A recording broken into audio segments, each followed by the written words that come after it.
In here, and we have Greg Selinger and Tom Nevakshonoff that are all here. They just came from the Peguis Community Hall. They did an announcement there, but I'm going to let Glenn go ahead and go ahead. Yeah, so I just want to first of all thank you, Ryan, for taking the time out and certainly spending this time with us this evening. I just want to welcome Premier Selinger to our community and our MLA Tom Nevakshonoff. For everybody out there that may not be aware, there's an election coming up October the 4th here throughout the province of Manitoba, and certainly we have two candidates that are running, and certainly I think they're the heavy favorites going in, I would say, especially in Peguis here. And I know there's been a lot of work being done in terms of helping our communities, and certainly helping the Interlake area in terms of the infrastructure, specifically at Peguis, dealing with our flooding.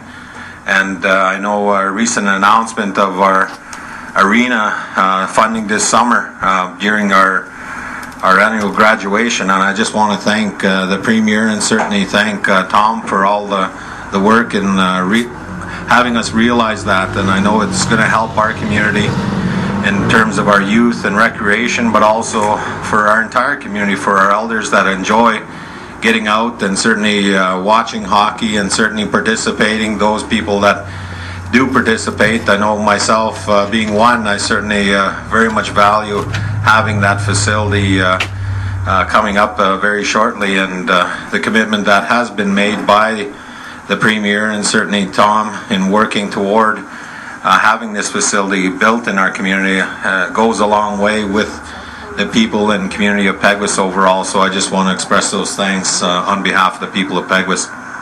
Also, the Premier and Tom are going to be speaking on some further announcements that they do have for the surrounding region here, and I'll just turn it over and offer the Premier some welcoming remarks in addressing our community. Thank you, Chief, and first of all, congratulations on getting re-elected. I know these elections can be a big energy drain and you got a lot of work to do, but I just do want to congratulate you on getting re-elected into the community. And we were very pleased to support you on your arena project. It's going to make a big difference, and it will provide recreation opportunities for young people. Oh my God, that's fun. There you go. Now you can hear yourself. The closer the better. Yeah, no kidding. But that arena project will be a great project for a community as large and as young as the one you've got, and it'll provide opportunities for young people to be actively doing things after school and on the weekends, which is all to the good for the community. And I notice you've got a junior B hockey team here. Yes, we do. You'll have an even better team with a good facility like that, so that'll make a big difference. But you're right, we came out here today to once again continue our long-term commitment for improving the roads of Manitoba.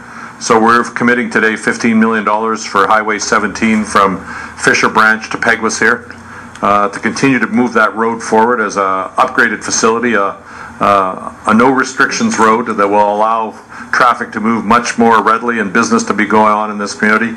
There's still more work to do after that, we know that.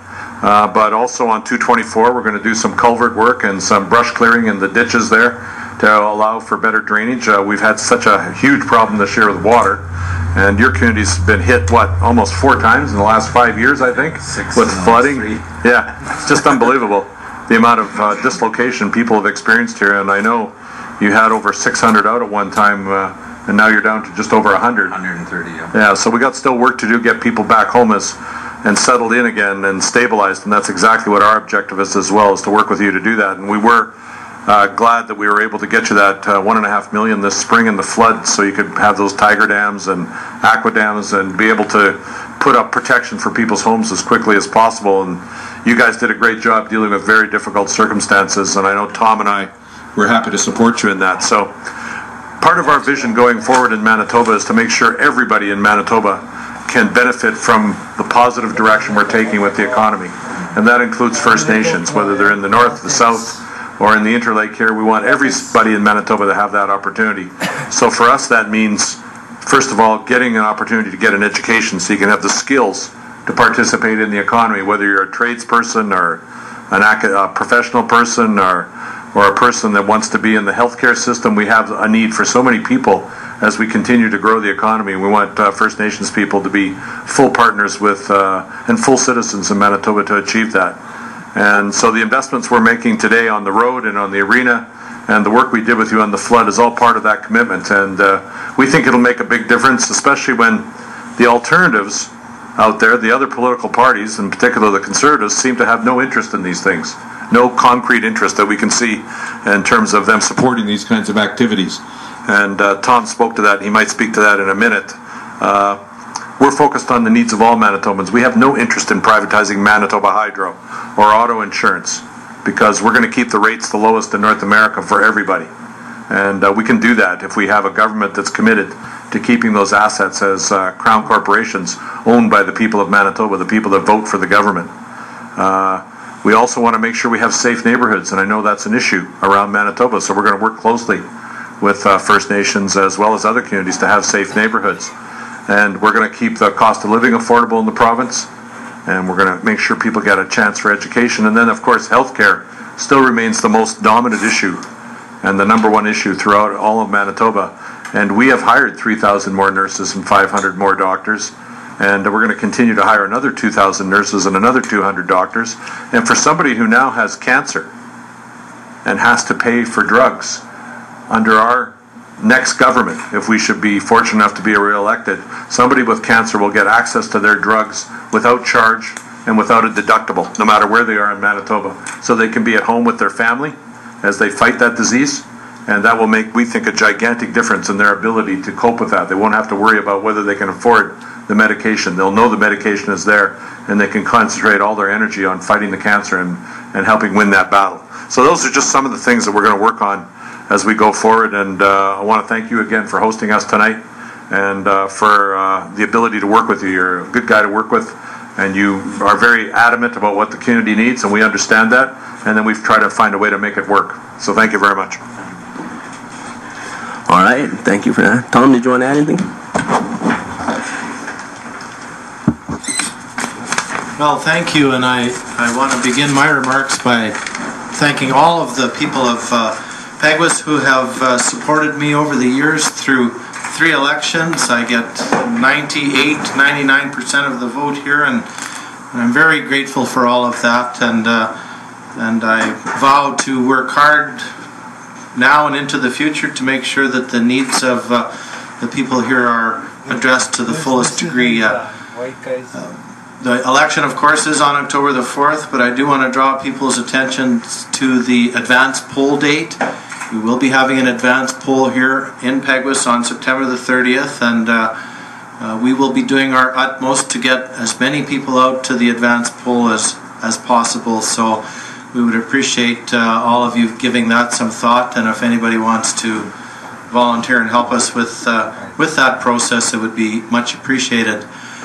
Infrastructure needs have always been foremost for myself as a member of the legislature. I've always focused on building. My father was a carpenter, and I think that's the primary responsibility of government, to see that schools are built, hospitals are built, highways are built, drainage systems are built. That's what we do as elected people, and the needs of the people of Peguis here are obvious. It's been a long road to build to get here. We started in 1999. There wasn't a single highway in the entire Interlake that was unrestricted, other than Highway number 6, of course. But now you would be hard pressed to find a community that has a restricted highway. Our last project, of course, was to bring the highway from Poplarfield to Fisher Branch, and I'm very happy to be here today along with our Premier in announcing that the next phase of this project will bring it to the reserve itself here in Peguis.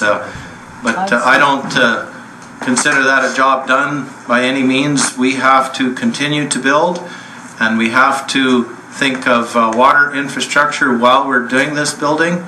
The flooding challenges that we face here on Peguis, I think if we are innovative and creative and start using our provincial infrastructure, such as PR 224, that we can think outside the box and kill two birds with one stone, build good highways that serve the needs of the people, but also contain the water of this Fisher River.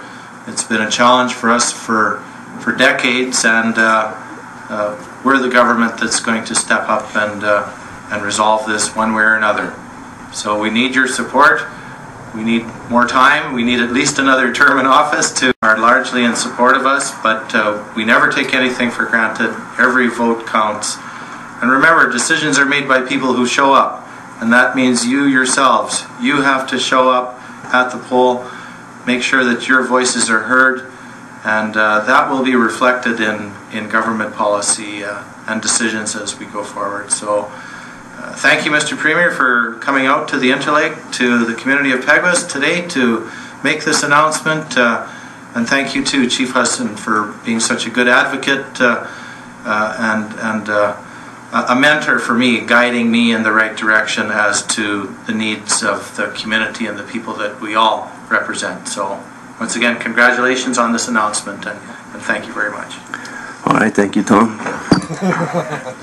Yeah, I just want to thank both of you for coming out and certainly making the announcement. I think having the infrastructure that we can look forward to in terms of the upgrades of 224 certainly will help us with our planning and our goals here in the community to create more of an industry and economy that is self-sustaining for the people of Peguis. But also, along with all the travels that I've been involved with, and certainly the people that I like to take part in, I like to take part in being part of a successful organization and successful party. So I just want to congratulate you guys over the last 11 years of your government and the successes that you've had. And with our successes in Peguis, we certainly are moving ahead. And I know the people of Peguis are very diligent in a lot of the work that they do, but also in our recreation. I know we've had a lot of successes over the years, and hockey and fastball are too, and so those are things that we can teach you in terms of the successes also, so I just want to thank you for that contribution. And one other is our dialysis. I know that's another facility that's coming up and nearing completion at Percy Moore Hospital, and that certainly helps not only the people of Peguis but throughout the entire region, and certainly a much needed facility and much needed services throughout the region. So I just want to thank you for that also. I know we're probably weeks away from opening that facility, and it's gonna help in terms of lessening the travel, but also providing services within the region. So I just want to thank you for that also. So on behalf of the people of Peguis, and certainly on behalf of our council, I wish you well in the upcoming election, and certainly I encourage, as Tom indicated, for all people out there to get out and take part in the polls. Certainly September 30th, the advanced polls are coming. October the 4th is another date when the provincial election is officially being held. And also, if you don't get out and participate, certainly you have nothing to say in terms of any criticisms going forward. You must participate. So I would encourage everybody to get out there and participate, and certainly show support for our friends here. With that, Miigwech, and thank you for coming again today. All right, I'd like to thank, did you have anything else? I want to thank Chief Hudson again, and it is true, there's more that we can do, but we've got a lot accomplished. Let's keep it rolling in the right direction. Miigwech. Yeah. Thank you for your time. We're off back onto the election trail. All right, I'd like to thank Chief Glenn Hudson and Mr. Selinger and Nevakshonoff for stopping in the station here, filling the community with the information here. So we have Derek Miller coming up next. This is Heaven. Again, I'm going to replay this broadcast again first thing in the morning during the show at 9 to 11. So tune in the morning and you'll hear this again. Thank you very much.